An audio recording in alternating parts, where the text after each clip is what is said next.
Got some new cool postcards in. Wanted to talk about them.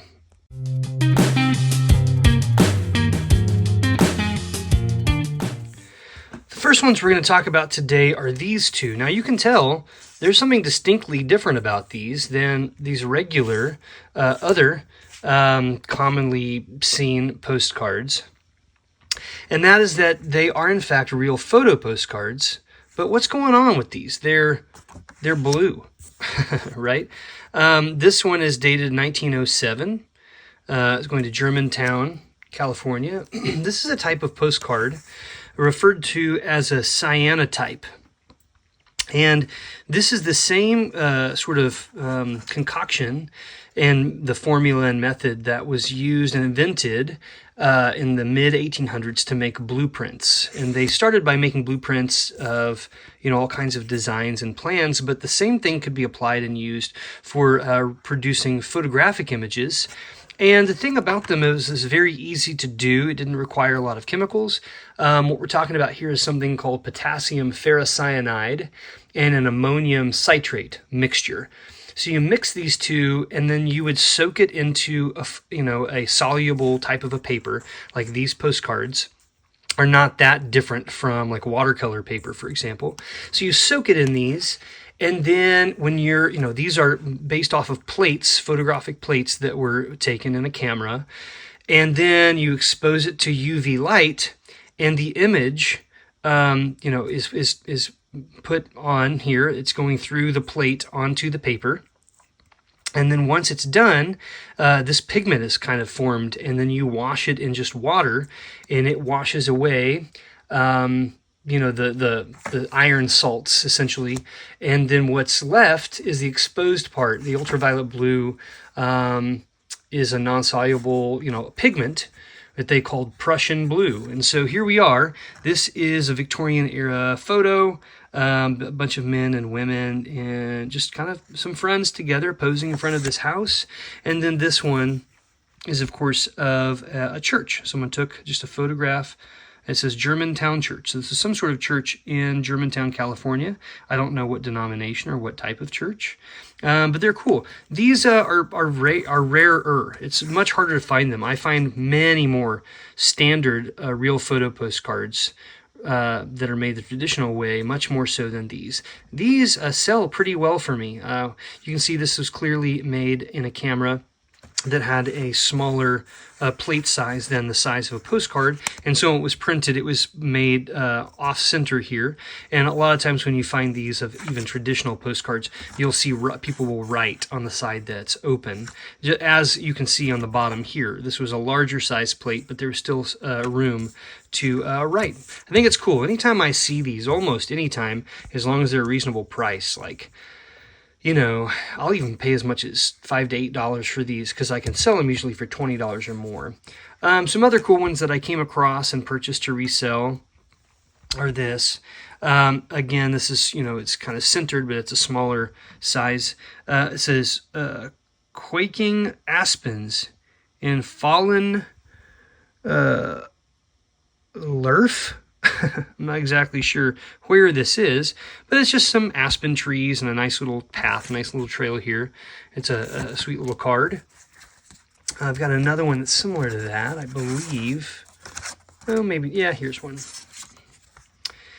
Another one, I think this is probably made that would be at like a little place, like a gift shop for some of these locations, like national parks and things, to be bought as travel souvenirs. Fallen Leaf Lake, it says. You got a beautiful mountain here in the background, a little lake, and again, a path. Maybe this says Fallen Leaf. So these are from the same location. I don't know where Fallen Leaf Lake is, but I need to look it up. Those might go together since they're from the same location.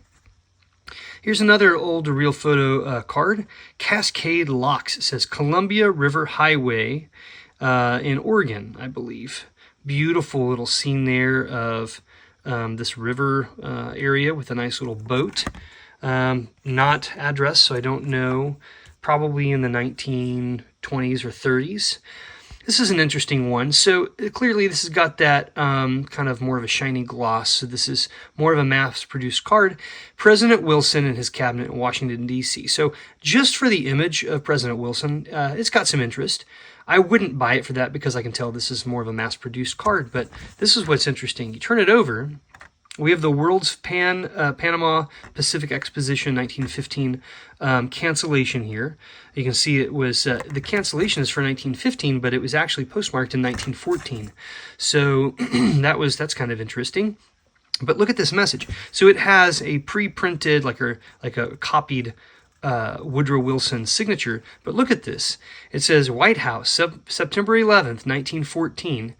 I was most gratified to hear of the nomination of former mayor for the United States Senator. He's been in close touch with the administration in Washington, the presidential administration, and has heartily supported the policies which have been inaugurated for the benefit of the people. So I don't know who it is that sent this card. It was sent from San Francisco to another city, Germantown, in California, but it appears as though this is like coming from some sort of political official. You can see it's not handwritten. It's been typed up in like a typewriter on this type of a thing. Underwood made typewriters. So very interesting thing. I don't know if I'll get more interest because of that or what. Here's another one. You've got two separate images, small images, but put on the same card. Looks like it says Wirtz Avenue, New Paltz, something like that, in New York. So this is just a street view. And you look, the street's just dirt. It's just a gravel dirt road with homes. It's not even paved. So old school here. Same thing down here. Probably maybe same homes, but from the opposite direction on the street. Possibly someone sending that to show where they live to a friend or a family member. Here's a cool one. There's some condition issues with this, but it says Zigzags Cascade Canyon in Bass Lake, California. Beautiful little outdoorsy scene there. You can see some staining and stuff, but these real photo postcards where it's already showing you and says where it's from, that's really good because then you can find that specific buyer if you're looking to sell. And then another one, kind of a poorly done, kind of written part here, but it just says Rock Oysters. And so you're looking at a real photo of like a coastal scene with oysters and then a really big sand, like not a sand dollar, but like a starfish up here. Really kind of a cool little scene there. Found these in just at a thrift store locally. Actually, it wasn't a thrift store. It was an antique store. But these are the kinds of things that I think that could have some standalone value. Real photo postcards always sell really well. That's cards that are from an actual photographic image.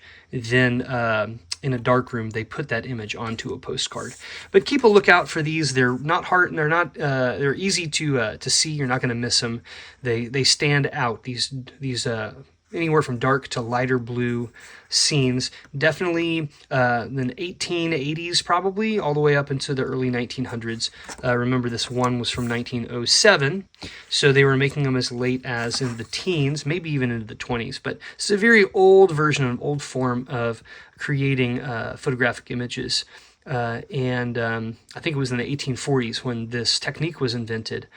But not really mass-produced or used in public ways until like the 1870s. Keep a lookout for these. I think they're really cool.